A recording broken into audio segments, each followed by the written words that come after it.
Y tenemos un invitado de lujo a esta altura de la mañana, un economista formidable, también fue ministro de Hacienda y con más de 20 años de experiencia, más, me parece mucho más, de profesionalismo impecable y analista, servicios financieros muy buenos, economista y consultoría, economista y consultor de empresas gubernativas y de organismos multilaterales. Él siempre estuvo trabajando ahí, sigue por supuesto Manuel Ferreira Bruschetti, a quien damos la bienvenida con un fuerte aplauso acá.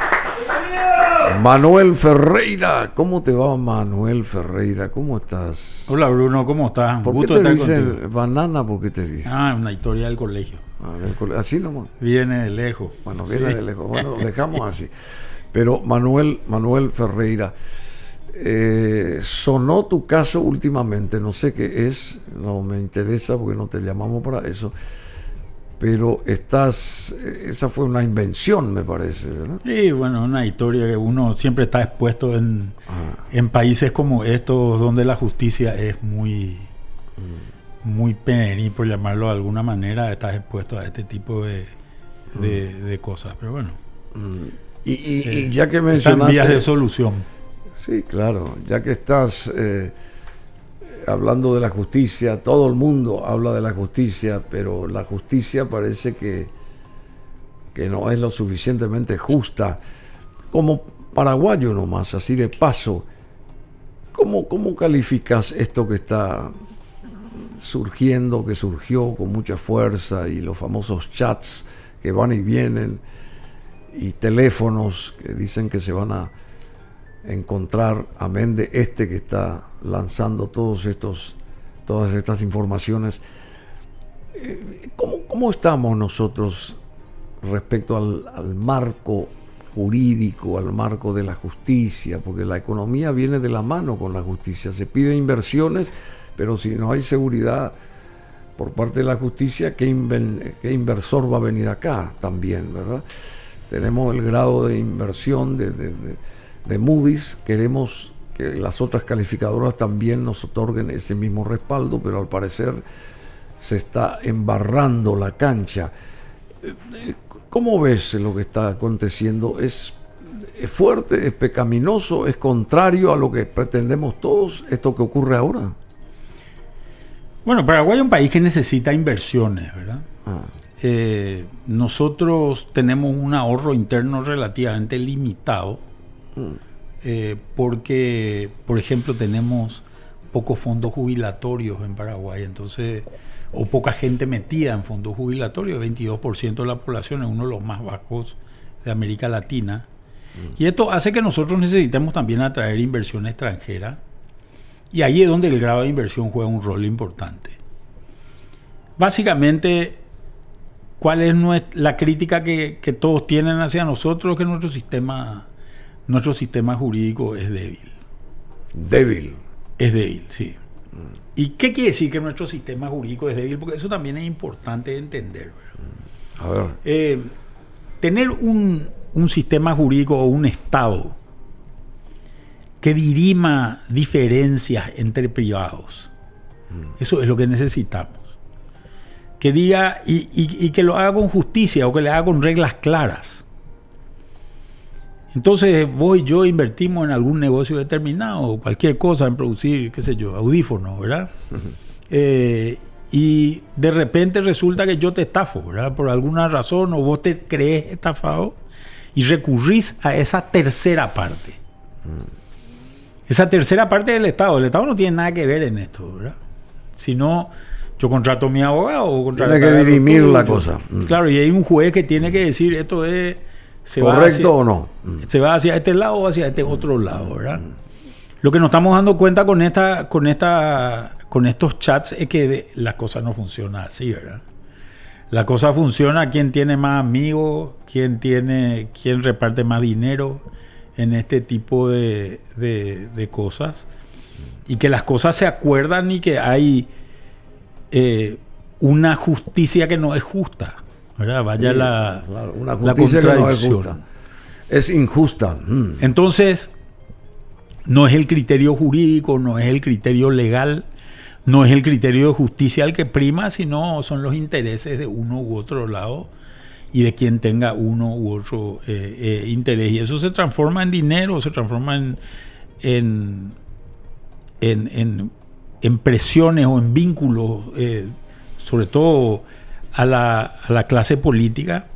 ¿Y esto qué es lo que hace? Esto hace que el capital, que por definición es cobarde, no quiera venir, ¿verdad? Entonces, yo vengo a querer poner un joint venture, porque yo soy un extranjero y vengo a querer poner un joint venture para hacer los audífonos a Paraguay, y resulta que digo, mejor nomás no, porque voy a poner esta plata y después me puede pasar algo el día de mañana, y si me pasa algo el día de mañana yo no tengo los vínculos que tiene mi contraparte en este tema. Entonces,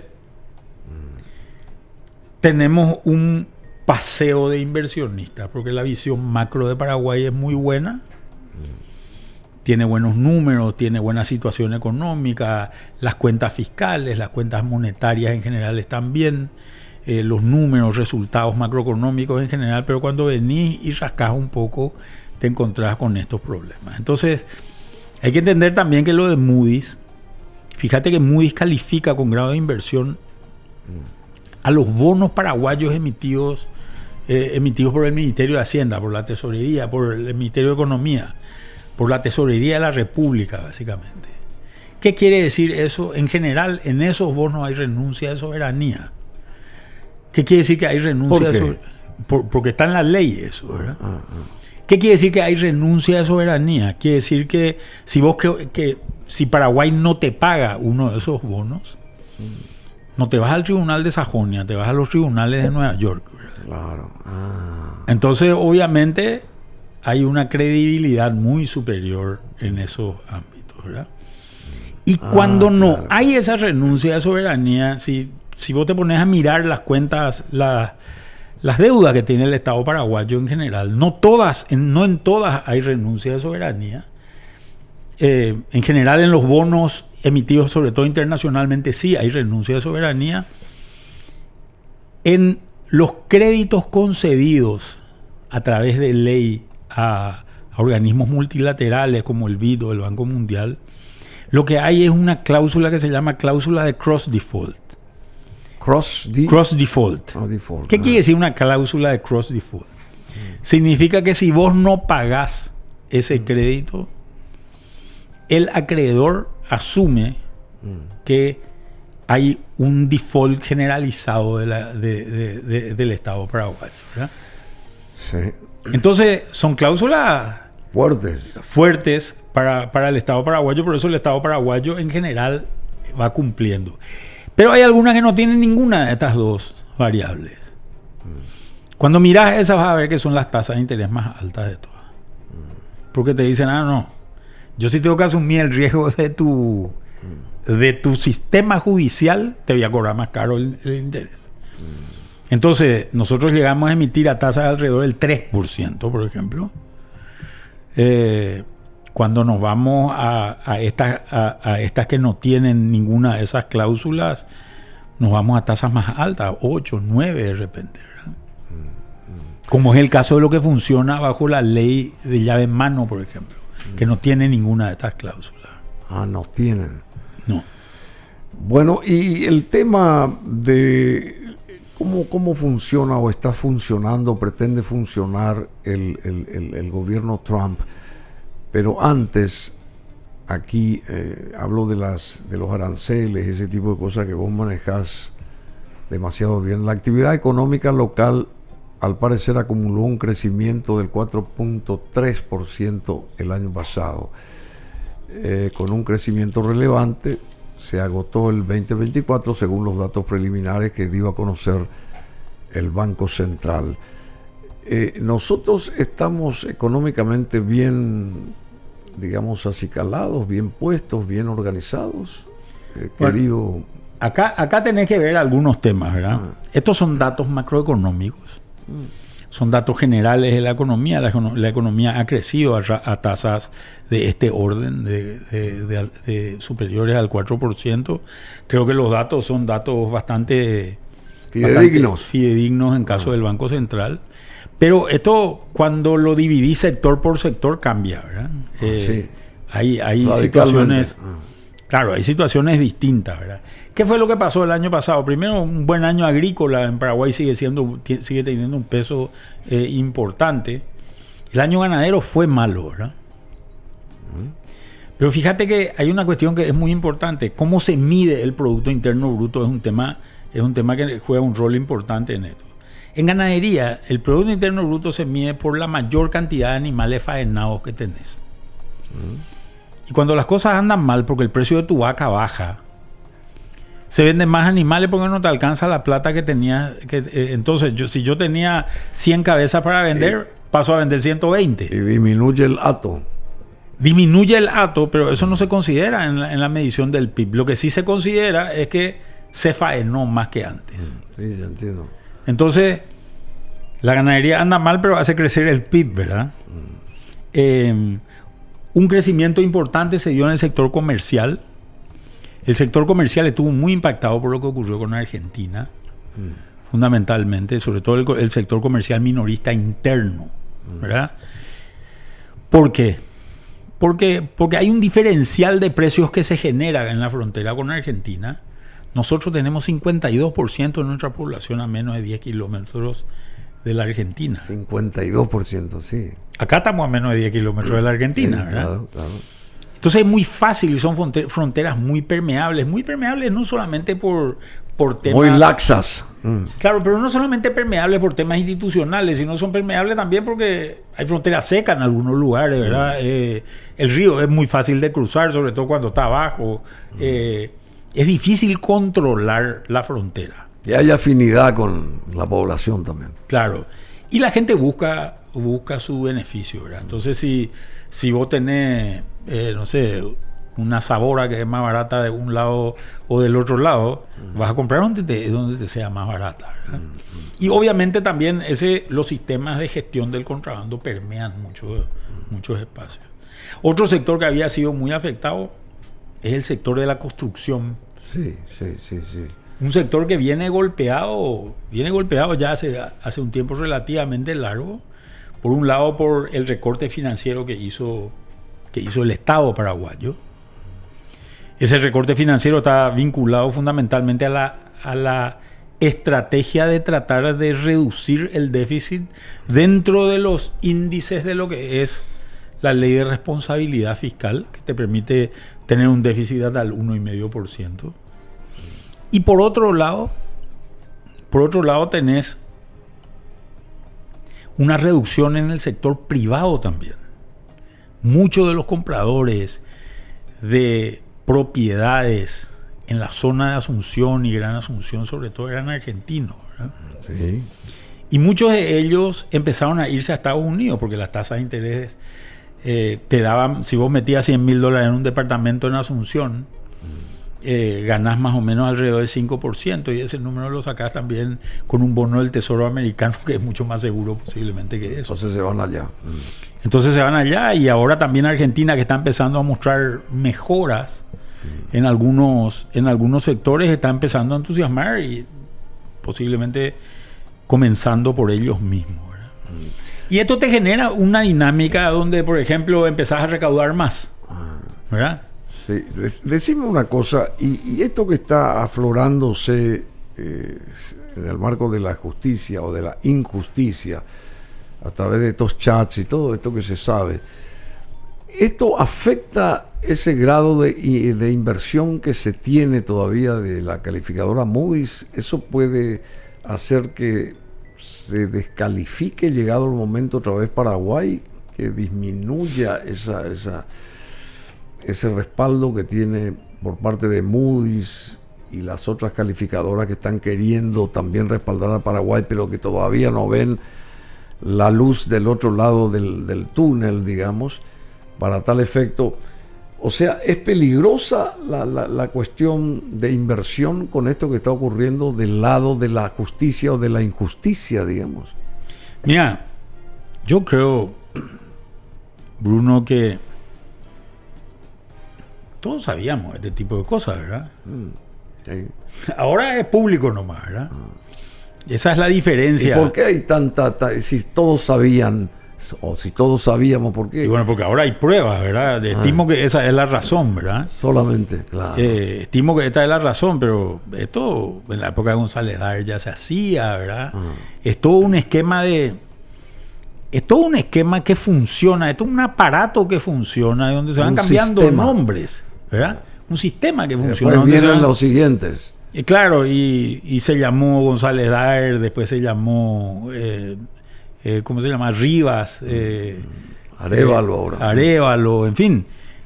Va cambiando el nombre. Lo que hay que ver es la posibilidad de romper el sistema, ¿verdad? ¿Cómo se hace? Y eso yo no tengo la solución para eso.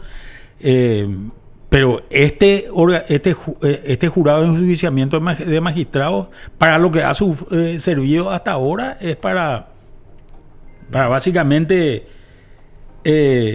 tenerlos amenazados a los buenos funcionarios, ¿verdad? El GEM. Creo yo que ese es el problema principal.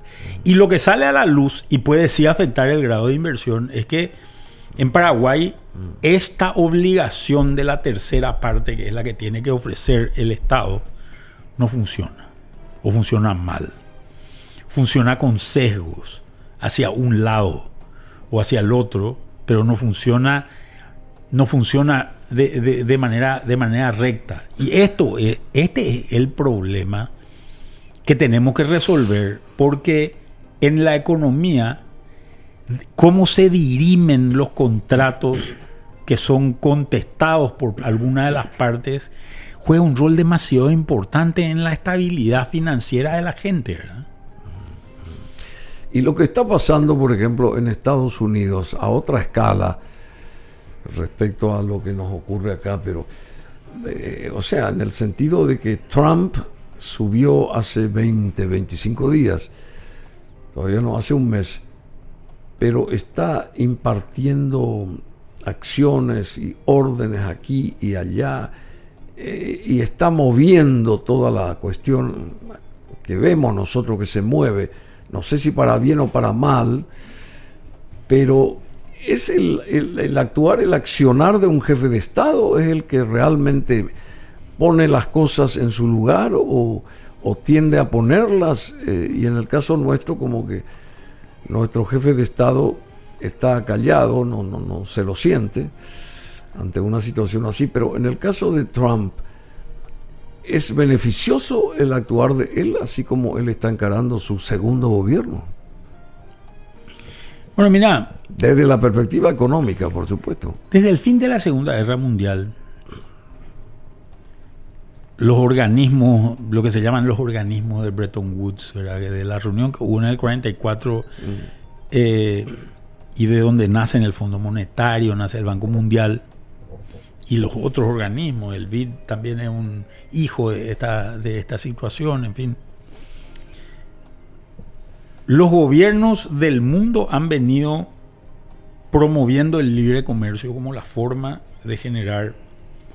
Y esto básicamente tiene una aplicación sencilla en una teoría económica, ¿verdad? Que se llama la teoría de las ventajas comparativas, donde básicamente dice que si vos y yo somos dos países que producimos dos bienes, no sé, teléfonos y maíz,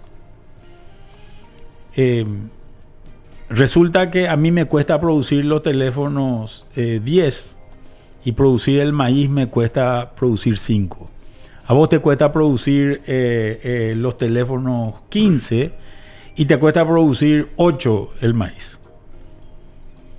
¿Yo qué voy a hacer? Llegar a un término medio. No, lo que voy a hacer es, me voy a especializar en producir teléfonos. Claro. Porque gano más plata haciendo teléfonos. Sí. Y te voy a vender los teléfonos y no voy a hacer maíz. Lo que vos vas a hacer es, mejorar, aunque a vos te cuesta más caro, producción, vos vas a producir maíz y vamos a intercambiar. Esta es una teoría muy antigua, se ganó el Nobel por esta teoría varias veces, no una vez. Hay muchísima evidencia empírica de que esto es realidad. Y esta fue la teoría que fue empujando la gestión económica desde 1945 hasta hace muy poco tiempo. Ojo, esto comienza con la primera presidencia de Trump, pero Biden no cambia nada. Biden sigue en la misma. Entonces, ¿qué es lo que dicen? Bajemos los aranceles, de ser posible bajemos a cero los aranceles y permitamos que los países intercambien. Sería lo lógico. Claro. ¿Qué es lo que nos pasa a nosotros? Nosotros somos pocos y somos pobres. Pocos y pobres. Claro. Somos 6 millones de habitantes, tenemos un PIB bajo de 42 mil millones de dólares más o menos. Entonces, nosotros necesitamos, para que nuestra gente levante sus niveles de vida, nosotros necesitamos intercambiar mercadería. Para nosotros, los aranceles no son buena noticia. No son buena noticia en general, ¿verdad? Estamos viendo ahora la imposición de aranceles al aluminio y el acero. Nosotros no tenemos aluminio ni acero, pero el tema de aluminio y acero sí genera un impacto en países como Argentina o como Brasil, con los cuales nosotros tenemos mucho intercambio. A nosotros nos interesa en general que Argentina y Brasil sean países que les vaya bien, porque nosotros estamos en el medio. Claro, y le podemos vender cosas, ¿verdad? En general, productos nuestros que le podemos transferir a ellos, ¿verdad? Facilitar, sí. Esto se tranca con toda esta cuestión, ¿verdad? Pero hay muchísimas cosas más detrás de todo esto. Un primer tema es, si a mí me levantan el precio del aluminio, el aluminio está metido en miles de productos. Claro, por supuesto. Todas las casas, ahora las construcciones nuevas, contemplan el aluminio también. Claro, pero tomemos un caso, tomemos autos. Autos, sí. Por dar solamente un caso. Al subir el precio del aluminio, que es una parte integrante de un vehículo, el auto va a subir en Estados Unidos. El costo, sí. El precio del auto al consumidor final va a subir en Estados Unidos. Es una rueda. Pero van a subir otro montón de precios detrás de eso, impactados por estos productos, por acero, por aluminio, que son los productos ahora, porque esto cambia todos los días, ¿verdad? Esta situación de arancelaria americana hoy está cambiando todos los días. Entonces, hay una suba generalizada de precios, y esa suba generalizada de precios, los bancos centrales reaccionan de una manera muy concreta. A ver, ¿cómo? Mantienen tasas de interés altas. ¿Para qué? Para retirar dinero del mercado. Y esa retirada de dinero del mercado achica la cantidad de dinero y hace que tengas menos dinero para comprar cosas. Entonces, la forma de pelearle a la inflación siempre es suba de tasas. Nosotros estábamos viendo tasas de interés en Estados Unidos que estaban por empezar a bajar.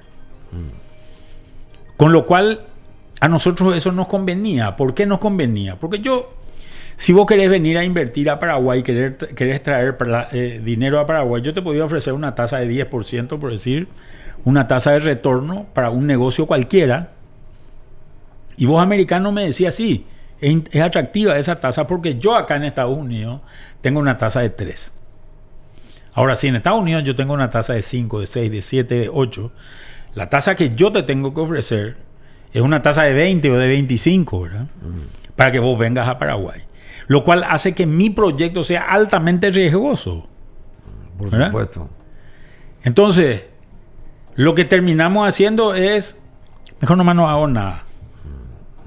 Ese es el impacto de las tasas de interés. Bueno, yendo a los vehículos, creció la importación de híbridos y de vehículos eléctricos en el 2024 específicamente. Y no sé si estos vehículos, por otro lado, los chinos están fabricando unos vehículos fabulosos tecnológicamente, pero mucho más baratos que aquellos convencionales hechos de igual forma en Estados Unidos, por ejemplo, o en Europa. Yo no sé si eso también forma parte del de esto que estás hablando. Acá hay un tema que primero yo quiero llamar la atención sobre una cosa muy peculiar de Paraguay. A ver. Si nosotros llegamos a traer los famosos chileré híbridos o eléctricos que tienen 7, 8 años, una batería dicen que dura entre 5 y 8 años, creo, tengo entendido, nos vamos a volver el cementerio de baterías del mundo. Así que ojo con esa situación, ¿verdad? Yo creo que hay que prohibir el ingreso de vehículos eléctricos usados a Paraguay.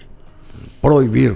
Hay que prohibir, porque nos vamos a volver el cementerio de baterías del mundo, que son altamente poluyentes. ¿Verdad? Entonces, eso una advertencia que me parece que es importantísima de tenerla en cuenta. Es fundamental lo que decís, sí. Muy poca gente habla de este tipo de cosas y creo que hoy todo está muy, muy expuesto a que esto pase fácilmente, ¿verdad? Dicho esto, hay que ver, en general la tecnología eléctrica, sobre todo la híbrida, creo que ha ido avanzando mucho, pero la tecnología eléctrica parecería ser que se ha estancado en temas de vehículos en general. Tiene ciertos problemas complicados. Paraguay es una excepción en ese sentido porque nosotros consumimos el 100% de nuestra energía es renovable, limpia y renovable, pero hay países como Perú que están trayendo vehículos eléctricos, sin embargo su producción de energía es con combustible. Qué notable. Entonces yo tengo que cargar un auto que teóricamente no poluye, pero estoy generando una electricidad que poluye un montón para poder cargar ese vehículo, ¿verdad? Entonces, este es un problema donde la matriz que se considera en términos eléctricos es la que hay que tener en cuenta, ¿verdad? Porque si no, lo que vamos a hacer es generar una explosión de una demanda por artículos altamente poluyentes. Y a esto hay que sumarle, Elon Musk justamente hablaba de esto hace poco, pero es una cuestión que ya se viene conversando hace mucho tiempo, que es el hecho de que todos estos data centers, todos estos temas de inteligencia artificial demandan una gran cantidad de energía. Y ahí tenemos que pensar cuál es el tipo de energía con la que nos vamos a mover. Y ahí juega otra vez Estados Unidos un rol importante. Estados Unidos sale de los acuerdos de París, dice que va a empujar todo lo que está vinculado a la producción de shale, ¿verdad? Sobre todo en Estados Unidos. Fíjate que cuando le hace el jaque a Canadá de que le va a poner 25% de aranceles, le hace en todos los rubros menos en energía. Donde le dice 10 nomás va a hacer ahí. Porque hoy Estados Unidos depende mucho del combustible que le llega desde Canadá, ¿verdad? Entonces, acá hay toda un área de discusión y la gran incógnita es cómo va a quedar todo este mercado y cómo van a quedar todas estas cosas cuando con este gobierno nuevo americano. Y México también está siendo afectado como país desde que asumió Trump por el momento, digamos, a través de aranceles y ese tipo de cosas, esos ajustes. Hubo una amenaza, Scott Bessent, que es el ministro de Hacienda de Estados Unidos, el secretario del Tesoro, ya lo había dicho anteriormente cuando recién lo nombraron, decía, nosotros los aranceles va a ser como un revólver cargado que vamos a tener en la reunión, dice. No lo vamos a usar todo el tiempo, pero va a estar ahí. ¿Verdad? Entonces, no es pues muy divertido ir a reunirse con un tipo que tiene un revólver cargado sobre su escritorio, ¿verdad? Claro. Entonces, y esto literalmente es lo que está pasando, ¿verdad? Porque le dijo a Estados Unidos a México y a Canadá, le dijo, mira, le voy a poner 25%. Al instante le llamaron los dos, el presidente y la presidenta y el primer ministro de los dos países a decirle, no, espera un poco, vamos a arreglar este tema. Vamos a ver cómo podemos transar en esta situación. Pero a Estados Unidos le va a hacer un daño importante también. Y posiblemente van a haber voces discordantes también en Estados Unidos sobre este tema. Bueno, hay muchas cosas sobre lo que está proponiendo o haciendo o efectivizando Donald Trump y otras gentes, otros temas que anunció que los iba a desarrollar, pero como que se está echando atrás también. Y nuestra economía, ya que vos manejás demasiado bien esto, con todo esto que está aconteciendo en la región, en el mundo, qué sé yo, Paraguay económicamente en este 2025, porque al final de cuentas eso es lo que a nosotros nos interesa. ¿Cómo va a estar nuestro bolsillo este año? ¿Va a estar igual, peor o mejor que el año pasado? Y ligamos un garrotazo de entrada, ¿verdad? Que es la sequía esta que tuvimos, ¿verdad? O que tenemos todavía hasta hoy, ¿verdad? Nosotros hemos perdido, estimamos que hemos perdido más o menos en el orden de las 2 millones de toneladas de soja. ¡Qué bárbaro! Que es un número importante para nosotros. Esperábamos producir alrededor de 11 y hoy estamos hablando de más o menos 9, ¿verdad? Ese impacto, obviamente es un impacto que se siente, es un impacto más o menos de alrededor de entre 0,7 y 1% del Producto Interno Bruto. Nosotros estábamos esperando un crecimiento de alrededor de 4 para este año también, en situaciones normales, pero con esta sequía estaremos más cerca de 3 posiblemente, en términos de crecimiento. Y esto afecta a ciertos sectores, obviamente, ¿verdad? Ese es un dinero que se distribuye en muchos lugares del país, que entra, qué sé yo, el que ganó dinero entra, invierte, se compra una casa, o invierte en algún negocio, o invierte en algún otro tipo de actividad. Mucho de eso va a estar relativamente retraído. Tengo entendido que el Estado sí se está planteando una serie de inversiones. Cuenta con la disponibilidad que le dio el acuerdo de Itaipú el año pasado. Que básicamente es el mismo monto que se había ahorrado el Ministerio de Hacienda al no gastar en gasto de inversión directamente desde el presupuesto, ¿verdad? Se podría sustituir eso con llamados a construcción de rutas, etcétera, ¿verdad? Creo que también es interesante el hecho de la nueva ley de asociaciones público-privadas. Esa nueva ley de asociaciones público-privadas creo que tiene algunos temas interesantes, por lo menos desde la perspectiva mía. Uno de los problemas que tenía esa ley era que estaba demasiado dispersa la decisión que se tomaba. Entonces habían 3 organismos del Estado, uno en el Ministerio de Obras Públicas, otro en la Secretaría Técnica y otro en Hacienda, que se tenían que poner de acuerdo para aceptar los proyectos. Y eso no pasaba. Hoy hay una dirección bastante más unificada en ese tema, que es un tema que a mí me parece relevante, tal vez el tema más relevante en términos de gestión que se pueda obtener en ese ámbito de cosas, ¿verdad?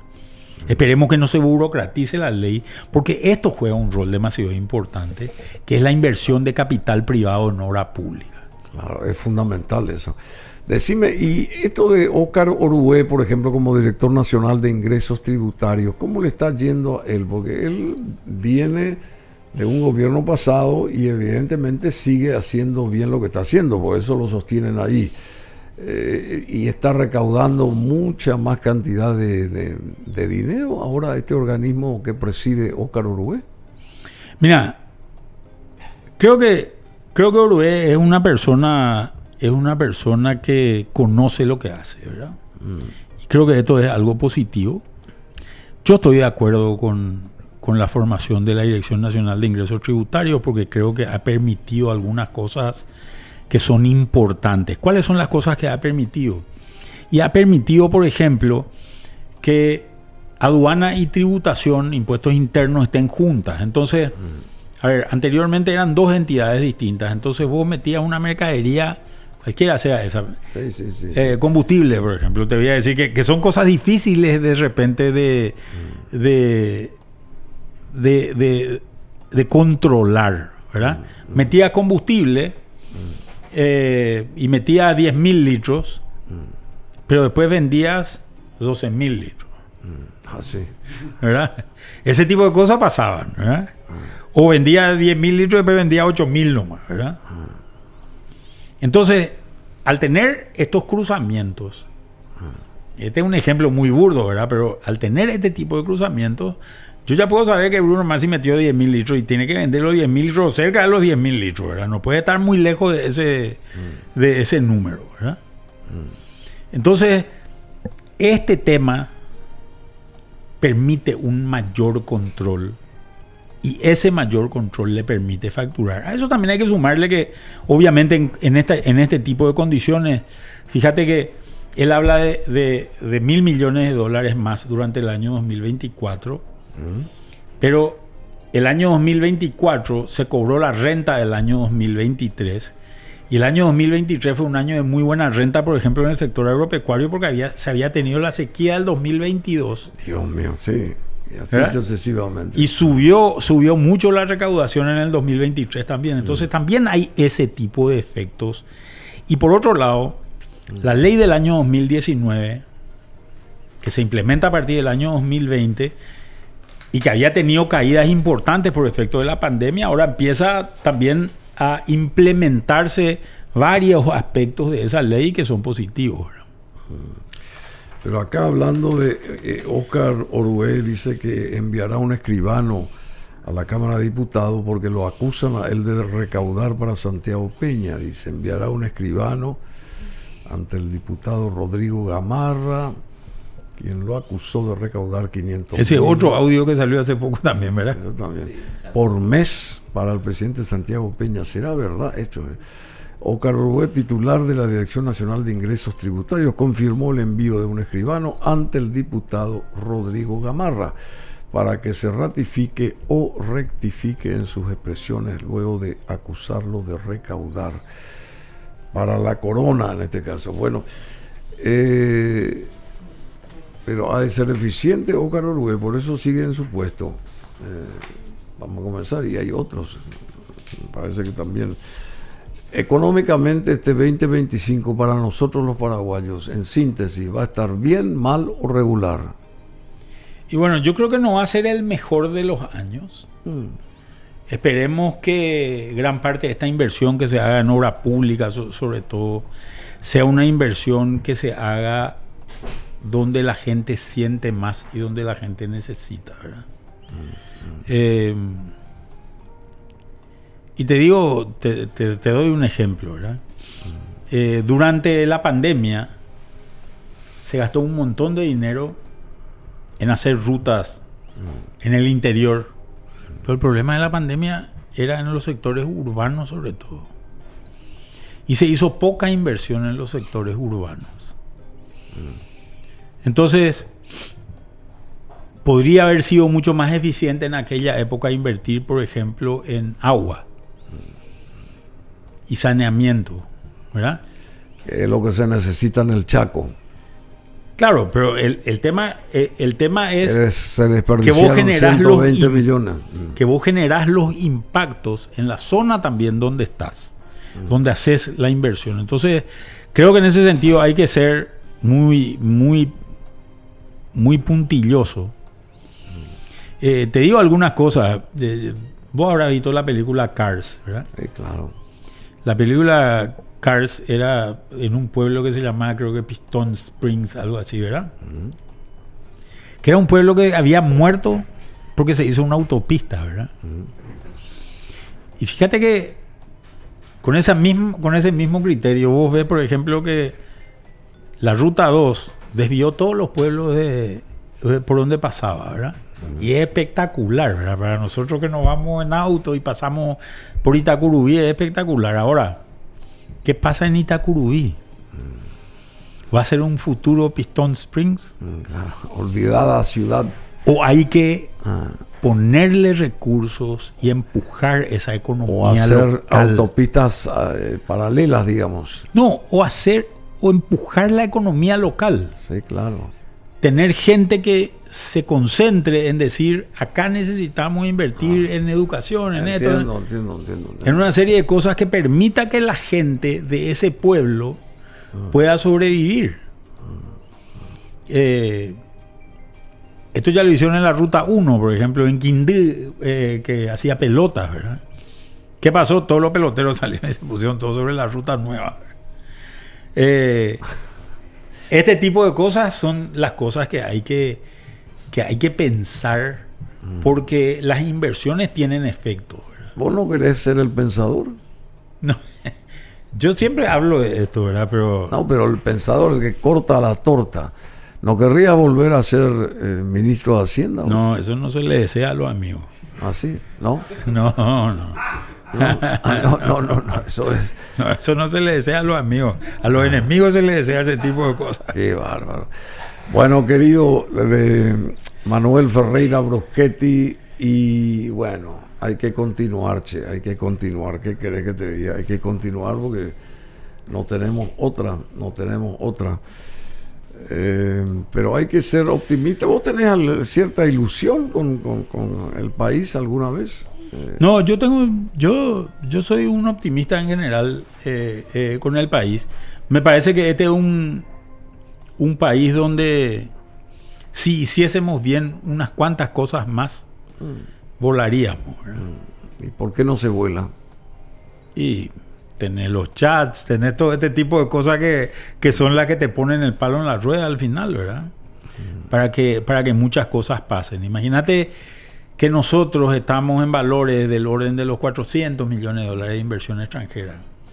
Uruguay, que solucionó estos problemas de justicia y compañía, está cerca de los 3.000.